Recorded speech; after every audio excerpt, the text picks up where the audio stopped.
bore you.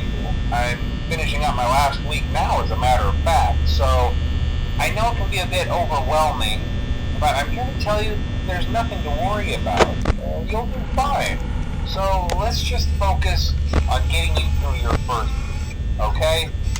Let's see. First, there's an introductory greeting from the company that I'm supposed to read. It's kind of a legal thing, you know. Welcome to Freddy Fazbear's Pizza, a magical place for kids and grown-ups alike, where fantasy and fun come to life. Fazbear Entertainment is not responsible for damage to property or person.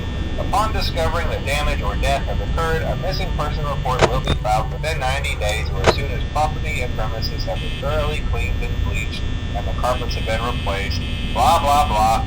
Now, that might sound bad, I know, but there's really nothing to worry about. The animatronic characters here do get a bit quirky at night, but do I blame them? No. If I were forced to sing those same stupid songs for 20 years and I never got a bath, I'd probably be a bit irritable at night too. So remember, these characters hold a special place in the hearts of children and we need to show them a little respect, right? Okay.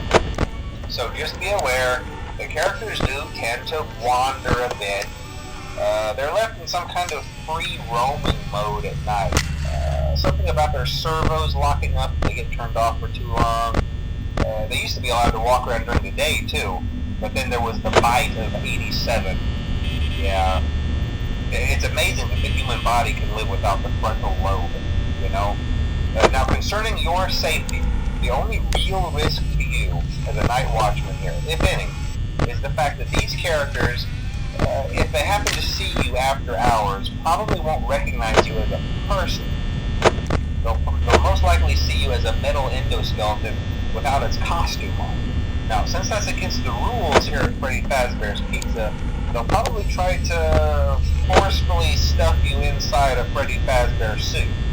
Now, that wouldn't be so bad if the suits themselves weren't filled with crossbeams, wires, and animatronic devices, especially around the facial area. So you can imagine how having your head forcibly pressed inside one of those could cause a bit of discomfort and death. The only parts of you that would likely see the light of day again would be your eyeballs and teeth that pop out the front of the mask. Yeah, they don't tell you these things when you sign up. But hey, first station of the breeze. I'll chat with you tomorrow. Check those cameras and remember to close the doors only if absolutely necessary. Gotta conserve power. Alright, good night.